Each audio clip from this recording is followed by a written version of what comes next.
Hello കൂട്ടുകാരെ, നമ്മുടെ പുതിയൊരു വീഡിയോയിലേക്ക് എല്ലാവർക്കും സ്വാഗതം. ഇന്ന് നൈനു സ്കൂളിലേക്ക് പറഞ്ഞു വിടുക കേട്ടോ.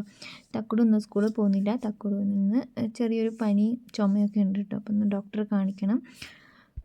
അപ്പോൾ മുറ്റത്ത് നല്ല വഴുക്കലാണ് കേട്ടോ. അപ്പം ഞാൻ നൈനുവിനെ ഒന്ന് റോഡ് വരെ മുറ്റത്തുനിന്ന് പുറത്ത് കടത്തിയിട്ടു. അതാണ് സത്യം. കാരണം നല്ല വഴുക്കലാണ്. അപ്പോൾ ബൈക്കിൽ കയറിയാൽ ചിലപ്പോൾ താഴെ വീഴാൻ ചാൻസ് ഉണ്ട്.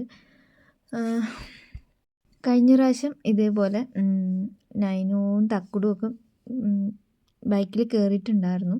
അപ്പോൾ അവിടെ കുറച്ച് മരം വെട്ടിയ ഇതുണ്ടായിരുന്നു കേട്ടോ.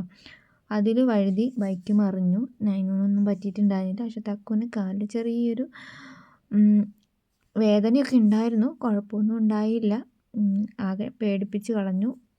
അതുകൊണ്ടിപ്പം എല്ലാത്തിനും പേടിയാണ് കേട്ടോ. അതുകൊണ്ടിപ്പം മുറ്റത്തുനിന്നല്ല സംഭവിച്ചത്, എന്നാലും മുറ്റത്ത് വഴുക്കലാണല്ലോ. അതുകൊണ്ട് എപ്പോഴും റോഡിൽ മെറ്റലിൻ്റെ അവിടം വരെ കൊണ്ട് ഇട്ട് കൊടുക്കും കേട്ടോ മഴക്കാലത്ത്.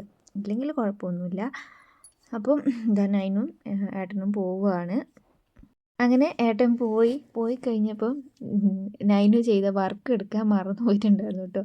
പിന്നെ അവിടെ കൊണ്ടാക്കിയിട്ട് തിരിച്ചു വന്നിട്ടാണ് പിന്നെ ഏട്ടൻ കൊണ്ടുപോയത്. മറക്കുന്നതിന് വേണ്ടി ഞാൻ ബാഗിൻ്റെ മുകളിൽ തന്നെ വെച്ചിട്ടുണ്ടായിരുന്നു. പക്ഷേ ലഞ്ച് ബോക്സ് ഇടാൻ നേരത്ത് അത് മാറ്റി വെച്ചതായിരുന്നു. അതുകൊണ്ടായിരിക്കാം മറന്നു പോയത് കേട്ടോ. പക്ഷേ അവൾക്ക് ഭയങ്കര പേടിയാണ്. സ്കൂളിൽ ടീച്ചർ വഴക്ക് പറയുമെന്ന് പറഞ്ഞിട്ട് ഭയങ്കര കരച്ചിൽ. അതുകൊണ്ട് ഞങ്ങൾക്കും ടെൻഷനാണ്. സ്കൂളിൽ പോയാലും കരഞ്ഞാലോ എന്ന് വിചാരിച്ചിട്ട് ഞങ്ങൾ വേഗം എല്ലാം കൊണ്ട് കൊടുക്കും കേട്ടോ. അത് കഴിഞ്ഞതാ പിന്നെ കുറച്ച് വാഴക്കൊല ഉണ്ടായിരുന്നു വെട്ടാൻ. അപ്പോൾ അതൊക്കെ ഒന്ന് പിടിച്ചു കൊടുക്കാൻ വേണ്ടി വന്നതാണ്. പിന്നെ റോഡ് മൊത്തം കുളമായി കിടക്കുന്നതുകൊണ്ട് കുറച്ച് കൊണ്ടുവരാൻ പറ്റുള്ളൂ കേട്ടോ. പിന്നെ അധികം ഞാൻ നിന്നിട്ടുണ്ടായിരുന്നില്ല. അവർ എന്നെ എടുത്ത് വെച്ചോളാന്ന് പറഞ്ഞുകൊണ്ട് പിന്നെ അധികം കൊലയൊന്നും ഉണ്ടായിരുന്നില്ല കേട്ടോ. പിന്നെ ആ റോഡിൽ കൂടി നടക്കാനും ബുദ്ധിമുട്ടാണ്. അതുകൊണ്ട് കുറച്ചാണ് കൊണ്ടുവരുന്നത്. അപ്പോൾ പിന്നെ എൻ്റെ ആവശ്യമില്ലല്ലോ. അപ്പോൾ എന്താ 2-3 പഴുത്ത കൊലയുണ്ടായിരുന്നു. അപ്പം അങ്ങനെ അതും എടുത്ത് ഞാൻ വീട്ടിലേക്ക് പോകുന്നു കേട്ടോ. അധികമൊന്നുമില്ല, ഒരു 2-3 കൊലയേ ഉണ്ടായിരുന്നുള്ളൂ പഴുത്തത് കേട്ടോ. അത് പിന്നെ വീട്ടാവശ്യത്തിന് എടുക്കാമെന്ന് വിചാരിച്ച് വീട്ടിൽ പഴുപ്പിച്ച് നമുക്ക് പുഴുങ്ങിയൊക്കെ തിന്നാലോ. അങ്ങനെ അതെടുത്ത് വെച്ചു.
ഒന്നാമത് കാറ്റടിച്ച് ഞാൻ പറഞ്ഞില്ലേ ഒരുപാട് വാഴ മറിഞ്ഞു വീണിട്ടുണ്ടായിരുന്നു.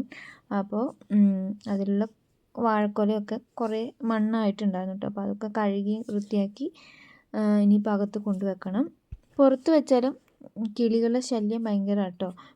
പിന്നെ നമ്മുടെ കോഴി കണ്ടാലും വെക്കൂല കേട്ടോ. അപ്പോൾ പിന്നെ വേഗം അകത്തേക്കങ്ങ് മാറ്റി.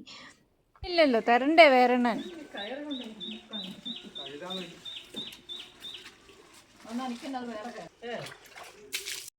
അപ്പോഴേക്കും ഏട്ടൻ വന്ന് കാലും മുഖമൊക്കെ കഴുകി. പിന്നെ ഏട്ടനും വേറെണ്ണനും ഭക്ഷണം കഴിച്ചിട്ടുണ്ടായിരുന്നില്ല. ഇപ്പോൾ സമയം 3-3:30 ആയിട്ടുണ്ട് കേട്ടോ. അപ്പോൾ ഇനി വാഴക്കൊല കൊണ്ടു കൊടുക്കണം.